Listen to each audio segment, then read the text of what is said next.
আজ আপনি শুনছেন অডিফিলে বাংলায় প্রথমবার ডেভিড গগিন্সের লেখা can't hurt me, master your mind and defy the odds. David Goggins ছিল 150 কিলোর একটি ছেলে। সব টেস্ট সে চিটিং করেই পাশ করত। সবাই তাকে বলতো জীবনে কিছু করতেই পারবে না। তার ফুল টাইম কাজ ছিল লোকের বাড়িতে গিয়ে আরশোলা মারা। একদিন তার মনে হয় যে সে শুধু লোকের বাড়ি গিয়ে আরশোলা মারার জন্যই জন্মায়নি।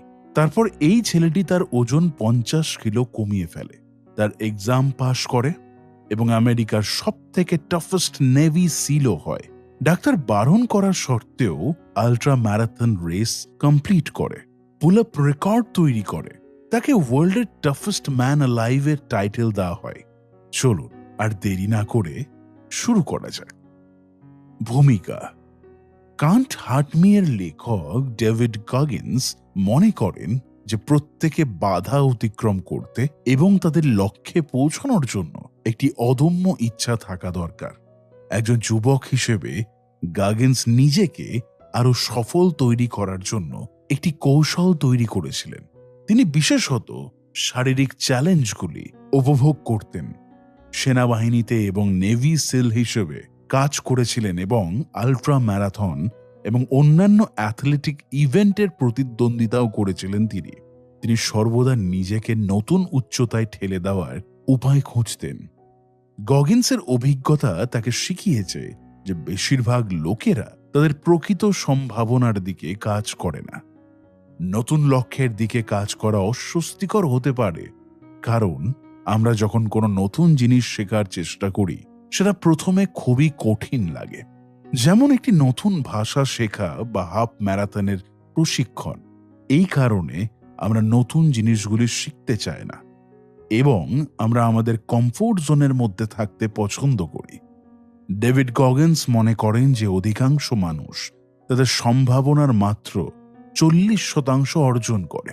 পরিবর্তে আপনাকে আপনার মনকে আয়ত্ত করার জন্য সক্রিয়ভাবে কাজ করতে হবে এবং আপনার স্বপ্নগুলি অর্জন করতে একটি অদম্য ইচ্ছা তৈরি করতে হবে।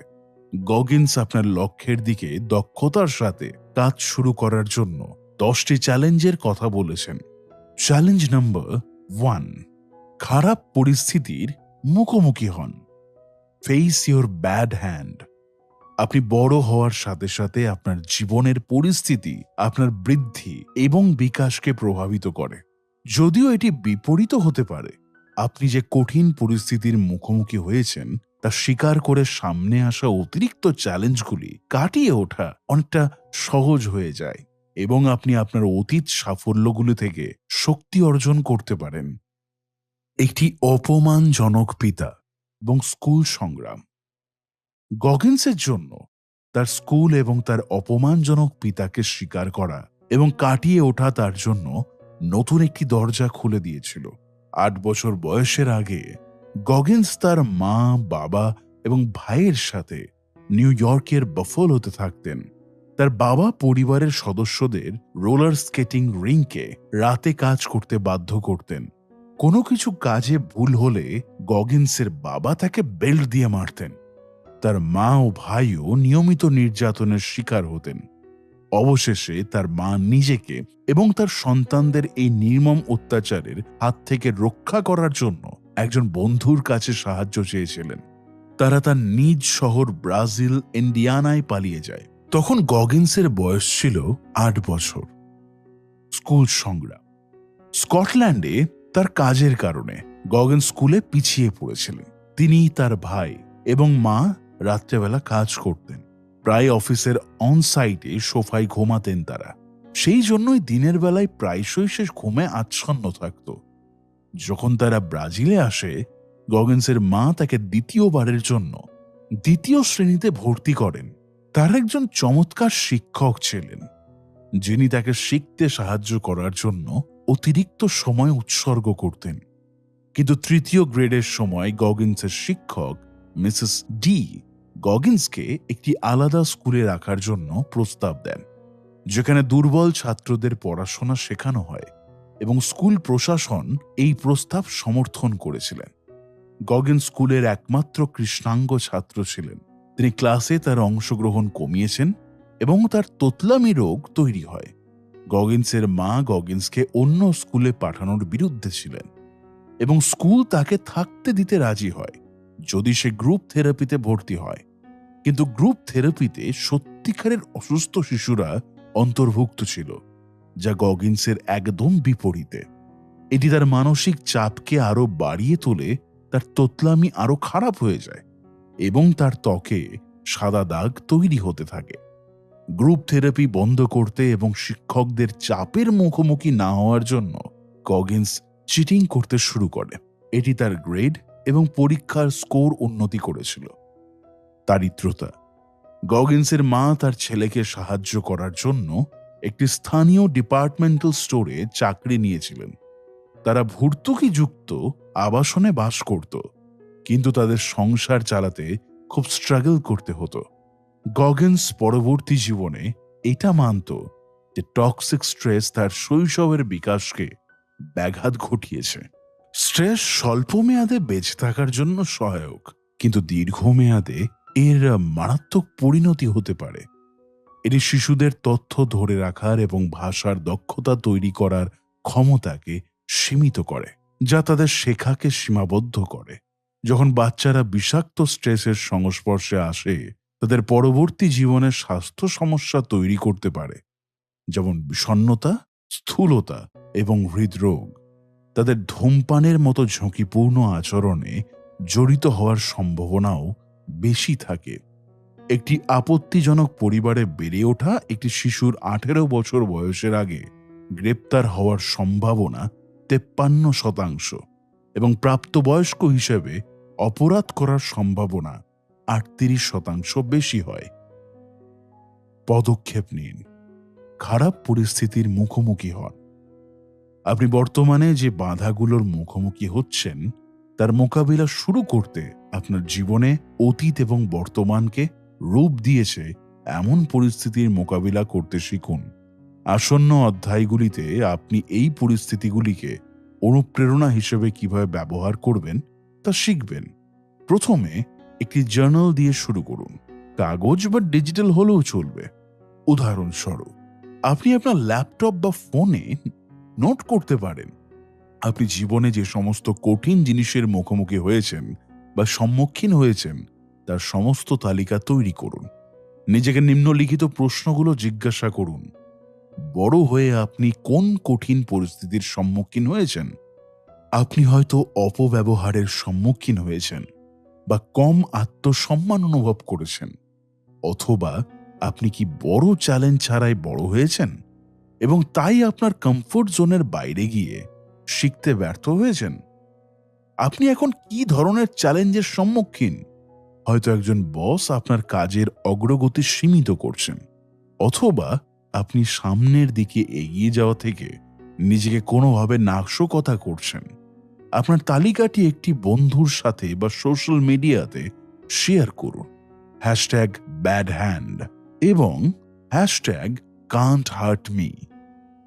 চ্যালেঞ্জ 2, আপনার দায়বদ্ধতার মিরর সেট আপ করুন।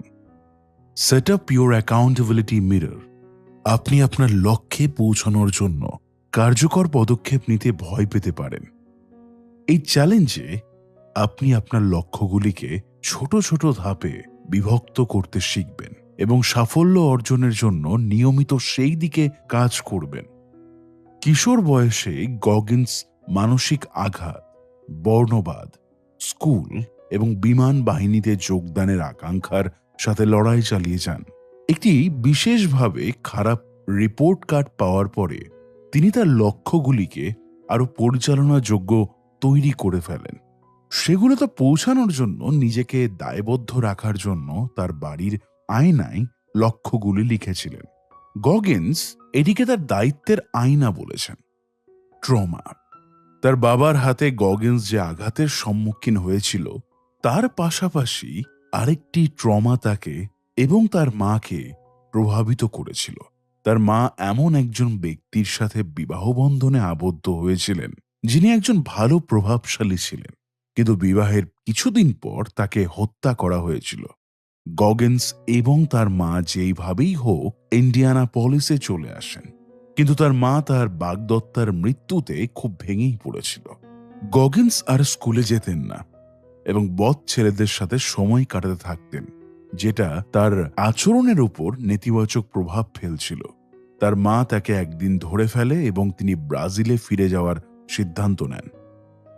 রাসিজম, বর্ণবাদ। গগিন্স যখন ছোটবেলায় ব্রাজিলে থাকতেন তখন তিনি বর্ণবাদ সম্পর্কে অবগত ছিলেন না। যখন তিনি এবং তার মা ইন্ডিয়ানাপলিস থেকে ফিরে আসেন তখন এটি পরিবর্তন হতে শুরু করে। গ্রামীণ রাস্তায় বন্দুকের মুখে তার জীবনকে হুমকির সম্মুখীন করা থেকে তাকে সব রকমের বর্ণবাদের সম্মুখীন হতে হয়েছিল। মানুষ কিভাবে এত ঘৃণ্য হতে পারে তা বোঝার জন্য তিনি সংগ্রাম করছিলেন। অনেক ভালো বন্ধু থাকা সত্ত্বেও তিনি শহরের একমাত্র কালো বাচ্চা হওয়ার জন্য একাকিত্ব অনুভব করছিলেন। Fighting back. গগিন্স বর্ণবাদের মুখোমুখি হতে চেয়েছিলেন, কিন্তু এর বিরুদ্ধে কিভাবে প্রতিবাদ করতে হয় তা তিনি জানতেন না। সান্ত্বনা খুঁজতে তিনি ম্যালকম এক্সের বক্তৃতা দেখতেন। তিনি তার চারপাশের বর্ণবাদীদের থেকে উত্থানের উপায় নিয়ে আসার চেষ্টা শুরু করেছিলেন। তিনি অস্বাভাবিক পোশাক পরতেন, অদ্ভুত উপায়ে চুল ছাঁটতেন। যদিও গগিন্স এখন হাই স্কুলে, তবুও তিনি স্কুল পাশ করার জন্য প্রতারণার উপর নির্ভর করেছিলেন।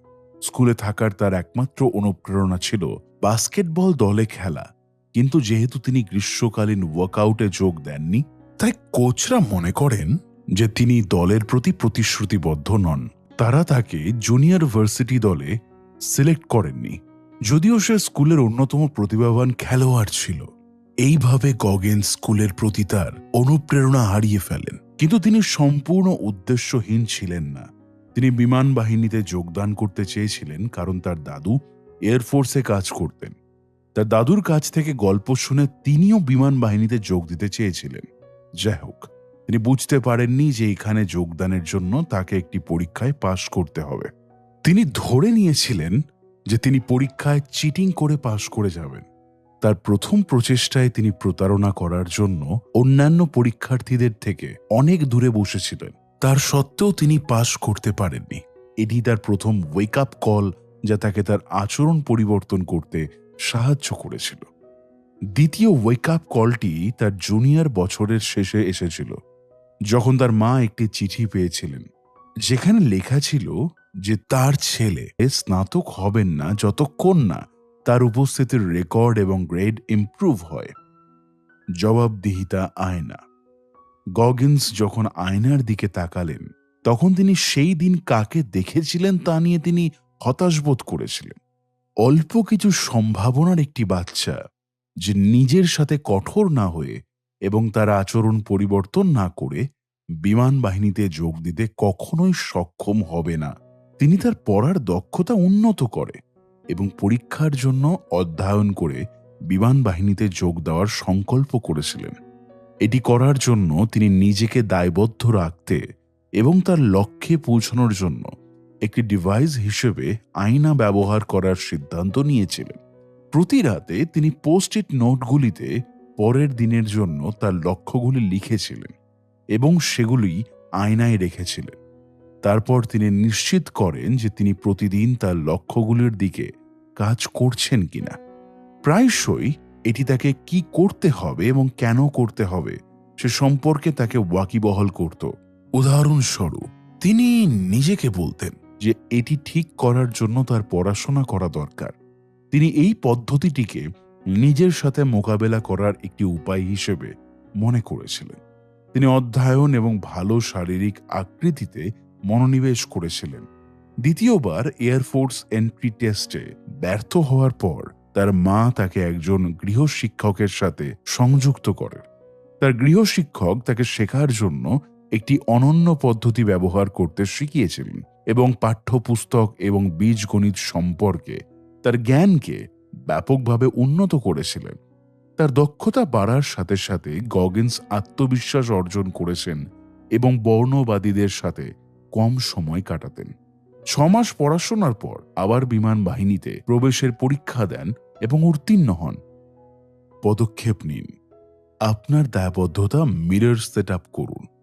আপনার নিজের দায়বদ্ধতার আয়না তৈরি করা আপনাকে আপনার লক্ষ্য এবং স্বপ্নগুলিকে আরও পরিচালনাযোগ্য পদক্ষেপে ভেঙে দিতে সাহায্য করবে এবং আপনি কিসের দিকে কাজ করছেন তার একটি দৃশ্যমান অনুস্মারক হিসেবে কাজ করবে। পোস্ট-ইট নোট বা কাগজ ব্যবহার করে ডিজিটাল উপায়ের পরিবর্তে এই পদক্ষেপগুলো অনুসরণ করুন।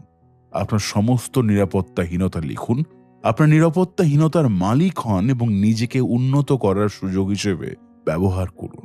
উদাহরণস্বরূপ, যদি আপনার ওজন বেশি হয় তবে নিজেকে কল করুন। আপনার লক্ষ্য এবং স্বপ্ন সব লিখুন। এগুলোকে ছোট নির্দিষ্ট ধাপে বিভক্ত করুন। পৃথক পোস্ট-ইট নোটে লেখা শুরু করুন।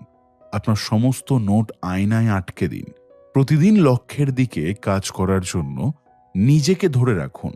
নিরাপত্তাহীনতাগুলি আপনার লক্ষ্যগুলিকে অনুপ্রাণিত করতে পারে। উদাহরণস্বরূপ, যদি আপনি 15 পাউন্ড ওয়েট লস করার চেষ্টা করছেন, প্রথম সপ্তাহে 2 পাউন্ড হারানোর একটি ছোট্ট লক্ষ্য করুন। আপনি প্রতিটি ধাপে পৌঁছে গেলে পরবর্তীটির জন্য একটি নতুন পোস্ট লিখুন। Hashtag accountability mirror, hashtag can't hurt me এবং হ্যাশট্যাগ অডিফিল এবং আপনার মিরর সহ সোশ্যাল মিডিয়াতে নিজের একটি ছবি পোস্ট করুন। Challenge 3, get used to discomfort. কখনো কখনো আপনার লক্ষ্যে পৌঁছানোর জন্য অস্বস্তিকর বা কঠিন কাজের মুখোমুখি হতে হয়। আপনার অপছন্দের জিনিসগুলি কিভাবে করতে হয় তা শেখা আপনাকে আপনার কমফোর্ট জোনের থাকার পরিবর্তে আপনার লক্ষ্যগুলির দিকে পদক্ষেপ নিতে সহায়তা করে। গগিন্স বিমান বাহিনীতে চাকরি করার সময় তার কমফোর্ট জোনের বাইরে গিয়ে কিভাবে কাজ করতে হয় সেটি জানতে পারে এবং পরবর্তীতে এটি তাকে নেভি সিল হতে অনুপ্রাণিত করেছিল। গগিন্স বিমান বাহিনীতে প্রবেশ করেছিলেন কারণ তিনি একজন প্যারাস্কিউম্যান হতে চেয়েছিলেন, বিমান বাহিনীর সদস্য যারা নিহত পাইলটদের উদ্ধার করে। কিন্তু তিনি একটি বড় বাধার সম্মুখীন হন, সাঁতারের প্রশিক্ষণ। উদ্ধার অভিযান অনেকগুলো জলের উপরে হয়, তাই তাকে এই পোস্টে যোগ দেওয়ার জন্য সাঁতারের কয়েকটি টেস্ট পাস করতে হবে। গগিন্স আগে কোনোদিনও সাঁতার শেখেনি। তিনি কেবলমাত্র সাঁতারের কয়েকটি প্রাথমিক ধাপ জানতেন। তিনি সারা রাত ভয়ে ঘুমোতে পারেননি কারণ তিনি ভয় পাচ্ছিলেন কাল সাঁতারের পরীক্ষাতে তিনি পাস করবেন কিনা। তিনি ব্যর্থ হওয়ার বিষয়ে ক্রমাগত উদ্বিগ্ন হচ্ছিলেন। তার সাঁতারের ট্রেনিং চলাকালীন আর্মি ডাক্তাররা আবিষ্কার করেন যে তার সিকেল সেল জিন নামক একটি রোগ হয়েছে। যদিও তার সিকেল সেল অ্যানিমিয়া ছিল না, তবুও চিকিৎসকরা ভেবেছিলেন যে এই জিন থাকার কারণে তার হঠাৎ করে হার্ট অ্যাটাকের ঝুঁকি ছিল। তারা তাকে তার প্রশিক্ষণ থামিয়ে দেয় এবং পরবর্তীতে আবার তারা তাদের ডিসিশনকে রিভার্স করে নেয় এবং বলে যে তুমি আবার তোমার পরীক্ষণ শুরু করতে পারো। কিন্তু কিছু ট্রেনিং মিস করার কারণে তাকে শুরু থেকে শুরু করতে হবে বা অন্য দলে স্থানান্তর হতে হবে এবং তিনি মনে মনে ভেবেছিলেন যে তিনি কোনোদিনও একজন ভালো প্যারা রেস্কিউ ম্যান হতে পারবেন না। তিনি শারীরিকভাবে শক্তিশালী ছিলেন, কিন্তু নতুন করে শুরু করার ভয়ে তিনি মানসিক ইচ্ছা শক্তি হারিয়ে ফেলেছিলেন। নেভি সিল হওয়ার প্রশিক্ষণ। একদিন গগিন্স নেভি সিলে যোগদানের বিষয়ে টিভিতে একটি প্রোগ্রাম দেখেছিলেন, যা মার্কিন সামরিক বাহিনীর অন্যতম অভিজাত বিশেষ বাহিনী দল। তিনি নিশ্চিত হয়েছিলেন যে তিনি একজন সিল হয়ে তার জীবনের উদ্দেশ্য খুঁজে পেতে পারেন। তিনি বিভিন্ন নৌ নিয়োগকারীদের সাথে যোগাযোগ করার চেষ্টা করেছিলেন, কিন্তু কেউ মিলিটারির অন্যান্য পদ থেকে বাদ দেওয়া লোকেদের নিয়োগ করতে ইচ্ছুক ছিল না। একজন নিয়োগকারী তার সাথে দেখা করতে রাজি হয়েছিল, কিন্তু তার ওজনের কারণে তাকে তালিকাভুক্ত করা হয়নি। তিনি একজন নিয়োগকারীকে পেয়েছিলেন যে তাকে একটি সুযোগ দিতে ইচ্ছুক ছিল, কিন্তু আবেদন করার জন্য তাকে তার ওজন 191 পাউন্ডের নিচে নামিয়ে আনতে হবে। তাকে বিমান বাহিনীতে ভর্তি হওয়ার জন্য যে এক্সাম দিতে হয়েছিল তাকে সেই একই এক্সাম দিতে হবে, কিন্তু পাসিং স্কোর ছিল এয়ারফোর্স এক্সামের থেকে বেশি। গগিন্সের পরীক্ষার জন্য অধ্যয়ন করার জন্য 3 মাস সময় ছিল। তিনি দৌড়, সাঁতার, বাইক চালানো এবং ওয়েটলিফটিং এর মাধ্যমে তার দিনগুলো শুরু করেছিলেন। প্রথমে তিনি বিরতি ছাড়াই 400 গজ দৌড়াতে পারতেন। যদি সে তার পরিকল্পিত কোনো প্রশিক্ষণে ব্যর্থ হয়, তাহলে সে নিজেকে আবার পুনরায় সম্পূর্ণ ওয়ার্কআউট করতে বাধ্য করে। উদাহরণস্বরূপ, একদিন তিনি তার সেটের শেষ পুল আপ না করার সিদ্ধান্ত নিয়েছিলেন, কিন্তু তিনি নিশ্চিত ছিলেন যে এই রকম সামান্য জিনিসগুলি তার প্রবেশের পথে বাধা হয়ে দাঁড়াবে। তাই সেই রাতে তিনি জিমে ফিরে আসেন এবং 250টি পুল আপের পুরো সেটটি পুনরায় করেন। ব্যায়াম করার পাশাপাশি তিনি তার ডায়েট সামঞ্জস্য করেছেন। স্বাস্থ্যকর খাবারের ছোট অংশ খান এবং জাঙ্ক ফুড ত্যাগ করেন। তিনি নিজেকে নিশ্চিত করেছিলেন যে তার সংগ্রামগুলি তার জীবনের একটি নতুন উদ্দেশ্যের প্রমাণ, যা তাকে তার প্রশিক্ষণ এবং অধ্যয়নের সাথে লেগে থাকতে অনুপ্রাণিত করেছিল। তিনি পরীক্ষায় উত্তীর্ণ হতে সক্ষম হন এবং প্রবেশের যোগ্যতা অর্জনের জন্য 106 পাউন্ড ওজনও কমিয়ে ফেলেন। অধ্যাবসায় এবং নিজেকে আপনার লক্ষ্যের দিকে ঠেলে দেওয়ার জন্য আপনাকে এমন কিছু করতে হবে যা আপনাকে অস্বস্তিকর করে তোলে। আপনার জার্নাল ব্যবহার করে এমন জিনিসগুলো লিখুন যা আপনাকে অস্বস্তিকর করে অথবা আপনি যেগুলো করতে অপছন্দ করেন। ছোট ছোট কাজ বেছে নিন এবং এটি সম্পূর্ণ করার চেষ্টা করুন। প্রতিদিন এমন কিছু করতে নিজেকে উৎসাহিত করুন যা আপনি পছন্দ করেন না। এক সময় এটি সহজ হয়ে গেলে এটি আরও চ্যালেঞ্জিং করুন। উদাহরণস্বরূপ, যদি আপনার লক্ষ্য 1 মাইল দৌড়ানো হয়, পরবর্তীতে এটি 2 মাইল করুন। এইভাবে ক্রমাগত নিজেকে চ্যালেঞ্জিং করতে থাকুন। Challenge 4, beat your opponent. আপনার লক্ষ্যের দিকে কাজ করার সময় নিজের প্রতি সন্দেহ করে আপনার সাফল্যকে নষ্ট করা সহজ। উদাহরণস্বরূপ, আপনি আপনার বিরোধীদের দ্বারা ভয় পেতে পারেন। যদি কেউ আপনাকে বলে আপনার সফল হবার ক্ষমতা নেই, তাহলে আপনি নিজেকে সন্দেহের চোখে দেখবেন। এটি একজন বস, শিক্ষক বা সহকর্মীও হতে পারে। পরিবর্তে সেই অনুভূতিগুলোকে কাজে লাগানোর জন্য কাজ করুন এবং আপনার প্রতিপক্ষকে ভুল প্রমাণ করতে ব্যবহার করুন। গগিন্স আলোচনা করেছেন কিভাবে তিনি হেলউইক অফ সিল প্রশিক্ষণ থেকে বাঁচতে এই কৌশলটি ব্যবহার করেছিলেন। হেলউইক সিল হওয়ার জন্য গগিন্সকে কঠিন প্রশিক্ষণের মধ্যে দিয়ে যেতে হবে। হেলউইক নামে পরিচিত একটি প্রশিক্ষণের সময় নিয়োগকারীদের কয়েকটি দলে বিভক্ত করা হয় এবং ঘন্টার পর ঘন্টা কঠিন শারীরিক পরিশ্রম করানো হয়, যেমন বালিতে কয়েক মাইল দৌড়ানো, লগ বা নৌকা ধরে দৌড়ানো এবং ঠান্ডা সমুদ্রে দাঁড়িয়ে থাকা। 2/3 লোক 1 সপ্তাহের মধ্যেই এই প্রোগ্রাম ছেড়ে পালিয়ে যায়। গগিন্স ফুসফুসের নিউমোনিয়ায় আক্রান্ত হন, তাই তিনি রিকভারির জন্য ছুটি চান। প্রশিক্ষণ পুনরায় শুরু করার জন্য তিনি পর্যাপ্ত প্রশিক্ষণ মিস করেছিলেন এবং তাকে আবার শুরু থেকেই হেলউইক শুরু করতে হবে। হেলউইকে দ্বিতীয়বার প্রবেশ করার আগে গগিন্স বুঝতে পেরেছিলেন যে তাকে সফল হওয়ার জন্য কিছু পদ্ধতি অনুসরণ করতে হবে। প্রশিক্ষকরা সক্রিয়ভাবে তাকে এবং অন্যান্য পুরুষদের ভেঙে ফেলার এবং তাদের ছেড়ে দেওয়ার জন্য যথেষ্ট চেষ্টা করত, কিন্তু তিনি প্রমাণ করতে চেয়েছিলেন যে তিনি হেলউইক থেকে বেঁচে থাকতে পারেন। এটি করার জন্য তিনি 2টি প্রধান কৌশল নিয়ে এসেছিলেন। নাম্বার 1, ইভেন্টের সময়সূচি দেখা। নিয়োগকারীদের সাধারণত ইভেন্টের সময়সূচি দেখার অনুমতি দেওয়া হয় না, তবে গগিন্স ভেবেছিলেন যে এটি জানলে পরবর্তী কি হবে সে সম্পর্কে ওয়াকিবহাল থাকা যায়। নাম্বার 2, হেলথ সপ্তাহের শেষের দিকে গগিন্সের দল ক্লান্ত হয়ে পড়েছিল। তাদের ঊর্ধ্বতনদের প্রত্যাশা অতিক্রম করতে এবং চালিয়ে যাওয়ার জন্য অবশিষ্ট শক্তি ব্যবহার করতে হবে। তিনি তার দলকে মনে করিয়ে দিয়েছিলেন যে অফিসাররা তাদের ভেঙে ফেলতে চেয়েছিল। গগিন্স এটিকে আত্মগ্রহণ বলে আখ্যা করেছেন।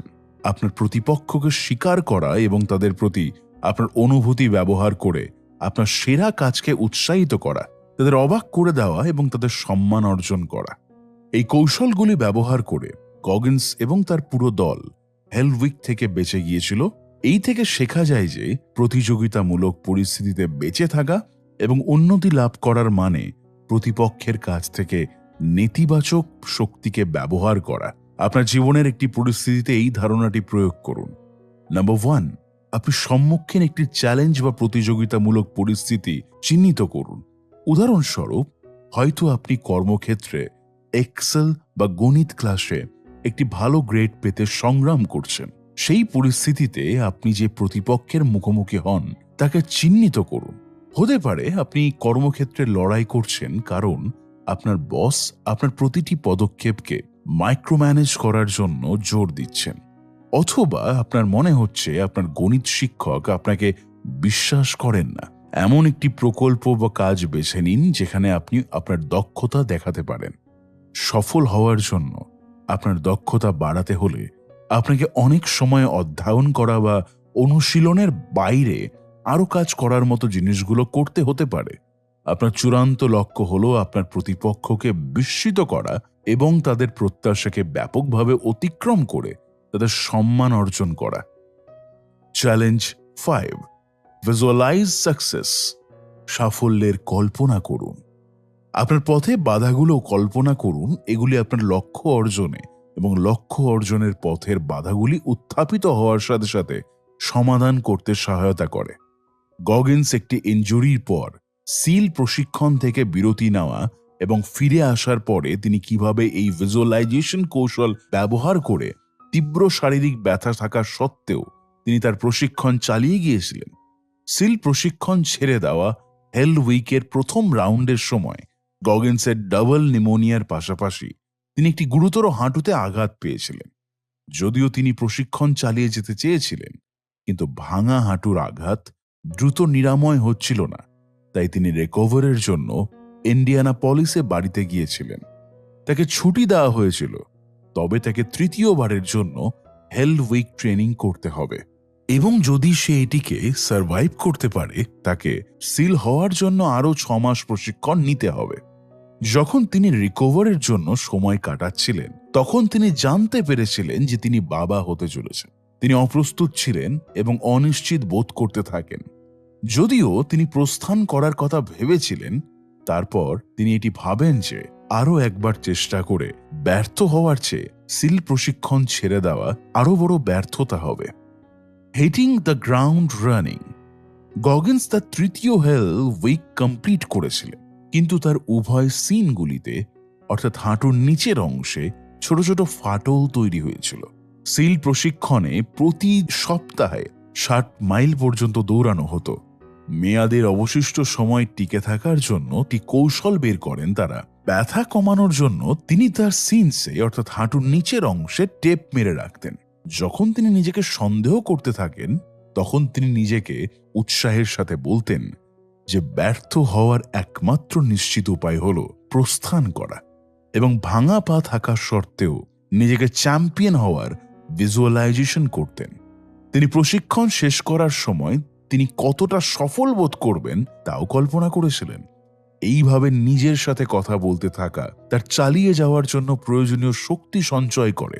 তিনি প্রশিক্ষণে স্নাতক হন এবং বিশ্বের সবচেয়ে কঠিন চ্যালেঞ্জগুলো কমপ্লিট করেন। এই 3টি পদক্ষেপের মাধ্যমে আপনার বাধা এবং সাফল্যগুলি কল্পনা করার অনুশীলন করুন।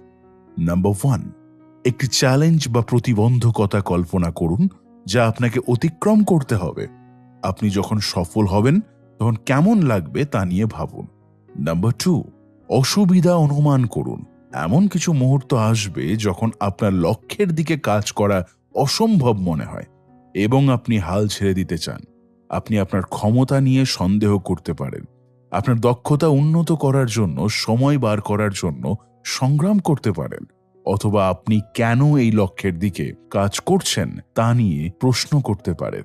সময়ের আগে আপনি যে বাধাগুলির মুখোমুখি হতে পারেন সে সম্পর্কে চিন্তা করুন এবং তাদের সমাধান করার জন্য একটি পরিকল্পনা তৈরি করুন।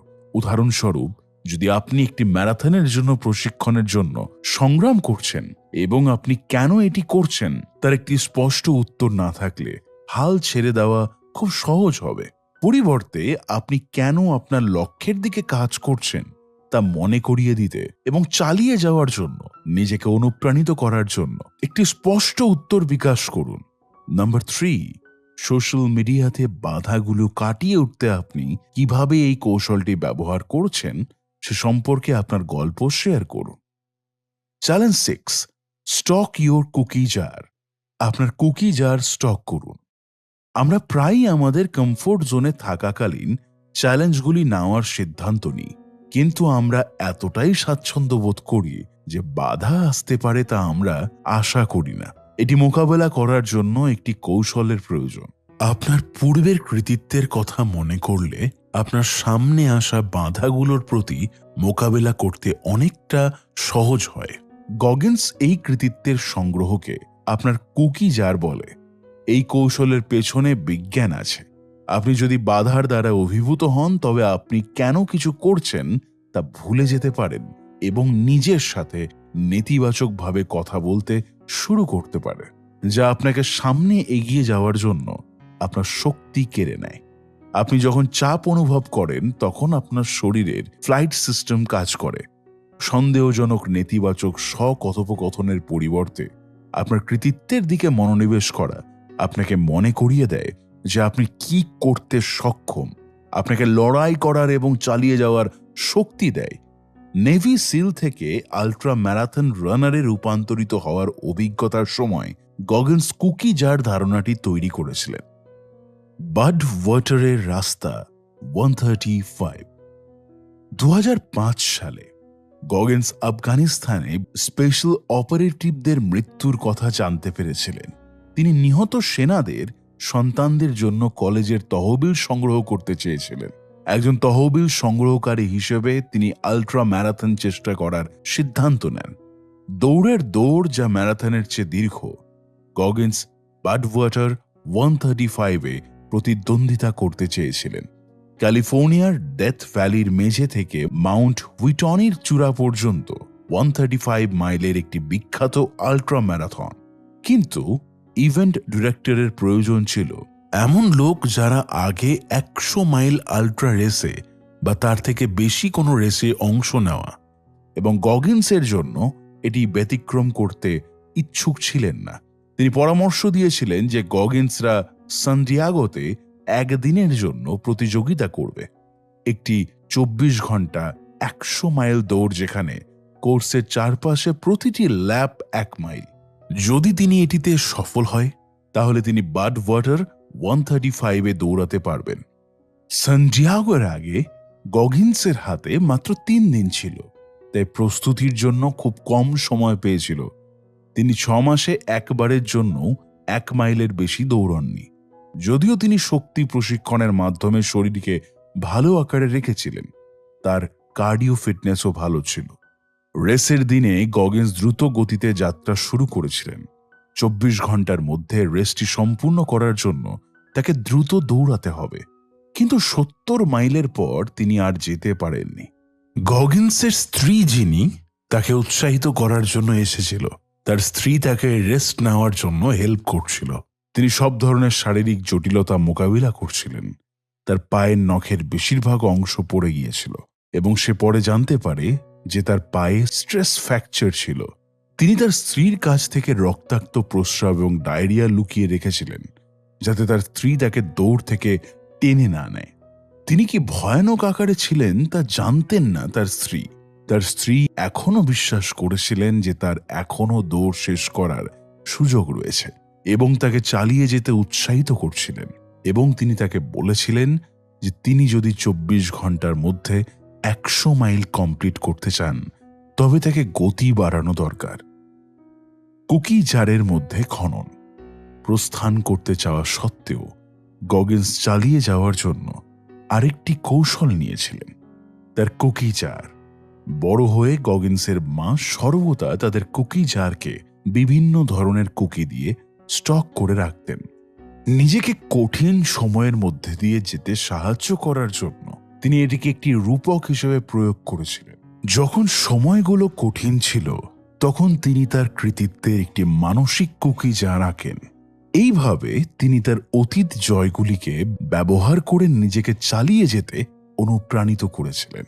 গগিন্সের কুকিজের মধ্যে নিজেকে উপযুক্ত করার স্তরে নিয়ে আসার জন্য অধ্যয়ন করা, এয়ারফোর্স পরীক্ষায় উত্তীর্ণ হওয়া এবং সিল প্রশিক্ষণের জন্য যোগ্য হওয়ার জন্য 3 মাসে এই সব অতীতের কৃতিত্বগুলি অন্তর্ভুক্ত ছিল।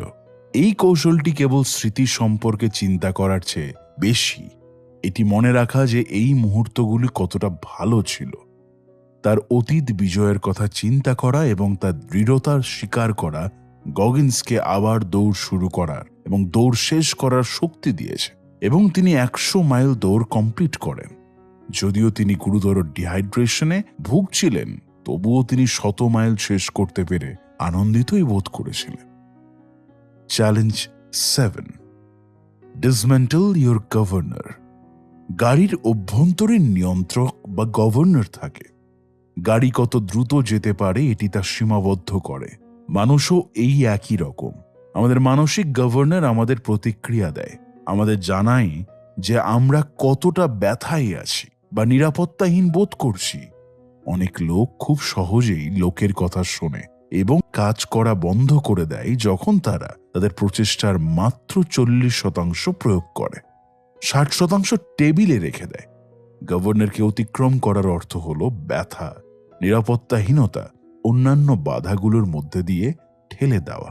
আস্তে আস্তে নিজেকে ধাক্কা দিতে শেখা আপনার গভর্নরকে ভেঙে ফেলতে সাহায্য করে ও ধীরে ধীরে আপনার কার্যকলাপ বৃদ্ধি করে, আপনাকে আঘাত এড়াতে সাহায্য করে এবং আপনার মনকে নতুন কাজের চাপে অভ্যস্ত হতে সাহায্য করে। বাডওয়াটার 135 এর জন্য যোগ্যতা অর্জনের জন্য অতিরিক্ত আল্ট্রা ম্যারাথনে প্রতিদ্বন্দ্বিতা করার সময় গগিন্স কিভাবে তার গভর্নরকে পরিচালনা করতে হয় তা শিখেছিলেন। গগিন্স যখন সান্টিয়াগো শেষ করলেন, তিনি বাডওয়াটার 135 এর পরিচালককে ফোন করেন এবং ইমেইল করেন তার ফলাফল শেয়ার করার জন্য। তিনি 18 ঘন্টা এবং 56 মিনিটে 101 মাইল দৌড়েছেন এবং ভেবেছিলেন এটি বাডওয়াটার 135 এর যোগ্যতা অর্জনের জন্য যথেষ্ট ছিল। পরিবর্তে গগিন্স একটি ইমেল পান যে 24 ঘন্টার আল্ট্রা রেসের বিন্দু হল পুরো 24 ঘন্টা দৌড়ানো, শুধুমাত্র 100 মাইল দৌড়ানো নয়। তাই তিনি আরও একটি অতিরিক্ত আল্ট্রা রেসে প্রতিদ্বন্দ্বিতা করার সিদ্ধান্ত নেন। তিনি হার্ট 100 নামক একটি হাইওয়ান রেসে যোগ দেওয়ার সিদ্ধান্ত নেন। হাইওয়ান রেইন ফরেস্টের মধ্যে দিয়ে 24,500 ফুট উচ্চতা ওঠা সহ 20 মাইল সার্কিটে 5টি ল্যাপ নিয়ে এই দৌড়। হার্ট 100 এর প্রায় 1 মাস আগে গগিন্স দৌড় এবং শক্তি প্রশিক্ষণের অনুশীলন করেছিলেন। তিনি শুনেছেন যে 100 মাইল রেসের প্রস্তুতির জন্য 1 সপ্তাহে 100 মাইল দৌড়ানো খুবই গুরুত্বপূর্ণ, কিন্তু এটা মোটেও সহজ ছিল না। তিনি প্রতি সপ্তাহে কাজের মধ্যে থাকার সত্ত্বেও অন্তত প্রতি সপ্তাহে 3 বার দৌড়াতেন। Race day. তার শারীরিক প্রস্তুতির সত্ত্বেও এটি খুব কঠিন ছিল। সে ট্রেলে দৌড়াতে অভ্যস্ত ছিল না। পাথর, গাছের শিকড় এবং কাদা সহ একটি সাধারণ ডামার রাস্তার চেয়ে ট্রেলে দৌড়ানো অনেক কঠিন। তিনি তার পায়ের ব্যথার সঙ্গেও মোকাবিলা করছিলেন। গগিন্স বুঝতে পেরেছিলেন যে তিনি দৌড়ের বাকি অংশকে খণ্ডে খণ্ডে ভাগ করে এগিয়ে যাবে। তিনি নিজেকে এমন বলেন যে আমি কেবল ওই পাহাড়ের চূড়ায় যাব, তারপর আমি ছেড়ে দেব। কিন্তু ছেড়ে দেওয়ার পরিবর্তে এই মিনি গোলগুলোকে অর্জন করা তাকে চালিয়ে যেতে অনুপ্রাণিত করেছিল। অনুপ্রেরণা খুঁজে পাওয়া তাকে তার গভর্নরকে ভেঙে দিতে সাহায্য করেছিল। তিনি দৌড় শেষ করেন এবং পরে একই দিনে তিনি বাডওয়াটার 135 এর জন্য তার আবেদন জমা দেন। পরিচালক তাকে বলেছিলেন যে তিনি সিলেক্ট হয়েছেন বাডওয়াটার 135 এর জন্য। বাডওয়াটার 135 রেসে প্রস্তুত হওয়ার জন্য গগিন্সের হাতে 6 মাস সময় ছিল। শারীরিক প্রশিক্ষণের পাশাপাশি তিনি দৌড় অধ্যয়ন করেছিলেন। তিনি রুট গবেষণা এবং রেস ভিডিও দেখার মতো জিনিসগুলো নিয়ে রিসার্চও করতেন। যদিও তিনি তর্কযোগ্যভাবে এই রেসের জন্য আগের যে কোনোটির চেয়ে বেশি প্রস্তুত ছিলেন, তাও গগিন্স অসুবিধার সম্মুখীন হয়েছিলেন এবং ছেড়ে দিতে চেয়েছিলেন। প্রায় 7.5 ঘন্টার মধ্যে তিনি মারাত্মকভাবে ডিহাইড্রেট হয়ে পড়েন। তা সত্ত্বেও তিনি এটি কমপ্লিট করেন। Challenge 8, compartmentalize your time. আপনার সময়কে বিভক্ত করুন। লোকেরা প্রায়শই মনে করে যে তাদের জীবনে সফল হওয়ার জন্য বিশেষ প্রতিভা থাকা দরকার। যাই হোক, আপনি প্রায়শই সবকিছুতে স্বাভাবিকভাবে প্রতিভাবান হবেন না। পরিবর্তে আপনার দক্ষতা উন্নত করার জন্য আপনাকে প্রতিদিন সময় নির্ধারণ করতে হবে। উদাহরণস্বরূপ, ব্যায়াম না করার জন্য লোকেদের 1 নম্বর অজুহাত হলো তাদের পর্যাপ্ত সময় নেই। কিন্তু বেশিরভাগ মানুষ টিভি দেখা বা সোশ্যাল মিডিয়ায় দেখার মতো কাজ করে দিনে 4-5 ঘন্টা নষ্টই করে। এই চ্যালেঞ্জটি করা আপনাকে আপনার লক্ষ্যগুলোর দিকে কাজ করার জন্য সময় দিতে সাহায্য করবে। গগিন্সের জীবন অতিরিক্ত ব্যস্ত হয়ে পড়ে যখন তিনি রেসিং এর দিকে মনোযোগ দেন। তিনি কাজ এবং প্রশিক্ষণের জন্য তার সময়কে বিভক্ত করতে শিখেছিলেন। ব্যাড ওয়াটার 135-এ তার সাফল্যের পর গগিন্সকে আল্ট্রাম্যান নামে পরিচিত একটি রেস করার জন্য প্রস্তাব দেওয়া হয়। একটি 6.2 মাইল সাঁতার, 261 মাইল বাইক রাইড এবং একটি ডাবল ম্যারাথন সমন্বিত একটি 3 দিনের ইভেন্ট। তিনি এই রেসে যোগ দেন এবং দ্বিতীয় স্থান অর্জন করেন। এর কিছুক্ষণ পর নৌবাহিনীর একজন অ্যাডমিরাল তার সঙ্গে যোগাযোগ করতে চান। সেনাবাহিনীর উচ্চ তালিকাভুক্ত লোক তার সঙ্গে দেখা করতে চেয়েছে, সেটা নিয়ে গগিন্স চিন্তিতই ছিলেন। গগিন্স ভাবছিল আল্ট্রাসে অংশগ্রহণ করার জন্য তাকে হয়তো বকাবকি করা হবে। প্রকৃতপক্ষে অ্যাডমিরাল গগিন্সের কৃতিত্বে মুগ্ধ হয়েছিলেন এবং চেয়েছিলেন যে তিনি উত্তর আফ্রিকায় তালেবান বাহিনীর বিরুদ্ধে অভিযানে কাজ করার জন্য নেভি সিলগুলিতে আরও কৃষাঙ্গ লোককে নিয়োগ করুন। তাদের এমন সিল দরকার যা স্থানীয় জনগণের সাথে মিশে যাবে। নৌবাহিনীর ইতিহাসে গগিন্স ছিলেন 36তম কৃষ্ণাঙ্গ ব্যক্তি যিনি একজন সিল হয়েছিলেন। আরও বেশি কৃষ্ণাঙ্গ বর্ণের লোককে নিয়োগ করতে গগিন্স সারা দেশের কলেজ এবং উচ্চ বিদ্যালয়ে ভ্রমণ করেছিলেন। তিনি শিখেছিলেন যে নিজেকে একটি প্রপ হিসেবে ব্যবহার করা ছাত্রদের তার বার্তায় আগ্রহী করার জন্য সবচেয়ে কার্যকর কৌশলগুলির মধ্যে একটি। তিনি তার বক্তৃতায় 50 মাইল দৌড়বেন এবং ঘর্মাক্ত দেখাবেন, অথবা তার বক্তৃতার প্রথম 5 মিনিট পুশ আপ করে কাটাবেন। তিনি স্পোর্টস টিমের সাথে অনুশীলন করতেন এবং স্কুলের আগে বা পরে ছাত্রদের তার সাথে কাজ করার জন্য আমন্ত্রণ জানাতেন। তিনি স্বীকার করেছিলেন যে বেশিরভাগ লোকেরা সিল হতে আগ্রহী হবে না, তাই তিনি আরও বিস্তৃত লোকেদের কাছে আবেদন করার জন্য কাজ করেছিলেন। একজন নিয়োগকারী হিসেবে তার ব্যস্ততম সময়কালে তিনি প্রতি বছর 250 দিন রাস্তায় ছিলেন, কিন্তু তারপরও তিনি শারীরিক প্রশিক্ষণের জন্য সময় তৈরি করেছিলেন এবং প্রতি সপ্তাহে 50 ঘন্টা কাজ করার সত্ত্বেও দৌড়ে অংশগ্রহণ করেছিলেন। 2007 সালে তিনি প্রায় প্রতি সপ্তাহান্তে একটি আল্ট্রা রেস করেছিলেন। তিনি কাজের আগে 6 থেকে 10 মাইল দৌড়তেন, তারপরে 25 মাইল বাইক চালাতেন কাজের জন্য, লাঞ্চের সময় জিমে দৌড়াতেন। সাপ্তাহিক ছুটির দিনে তার কোনো ইভেন্ট থাকতো না। তিনি শনিবার 3 ঘন্টার ওয়ার্কআউট করতেন, তারপরে তার স্ত্রীর সাথে বাকি দিন কাটাতেন। রবিবার ছিল তার বিশ্রামের দিন। ওই দিন তিনি খুব হালকা ব্যায়াম করতেন। আপনার সময়কে বিভক্ত করতে শিখুন। এই চ্যালেঞ্জটি 3 সপ্তাহের বেশি করুন। প্রথম সপ্তাহে আপনি কিভাবে আপনার দিনের প্রতিটি 15 থেকে 30 মিনিটের অংশ ব্যয় করেন সে সম্পর্কে বিশদ নোট তৈরি করুন। আপনি আপনার লাঞ্চের বিরতিতে কতটা সময় নষ্ট করেন, আপনার যাতায়াত কতক্ষণ, আপনি কোনো বাধা ছাড়াই কাজ করছেন বা মাল্টিটাস্ক করার চেষ্টা করছেন কিনা সেগুলো নোট করুন। দ্বিতীয় সপ্তাহের জন্য আপনার সময় নির্ধারণ করুন। আপনার দিনের প্রতিটি 15 থেকে 30 মিনিটের সময় নিয়ে আপনি কি করতে যাচ্ছেন তা স্থির করুন। এর মধ্যেই রয়েছে ব্যায়াম এবং বিশ্রাম। কিছু ক্রিয়াকলাপের জন্য একাধিক খণ্ড সময়ের প্রয়োজন হবে। শুধু নিশ্চিত করুন যে আপনি একই খণ্ডে একাধিক কাজ চালানোর চেষ্টা করছেন না। এক সময়ে একটি কার্যকলাপে ফোকাস করুন। আপনি কিভাবে আপনার সময় ব্যয় করেন সে সম্পর্কে নোট নেওয়া চালিয়ে যান। তৃতীয় সপ্তাহের জন্য প্রথম 2 সপ্তাহে আপনার অভিজ্ঞতার ভিত্তিতে আপনার সময়সূচিকে আরও পরিমার্জন করুন।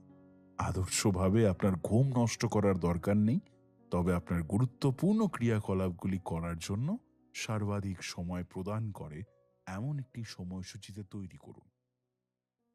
Challenge 9: learn from failure.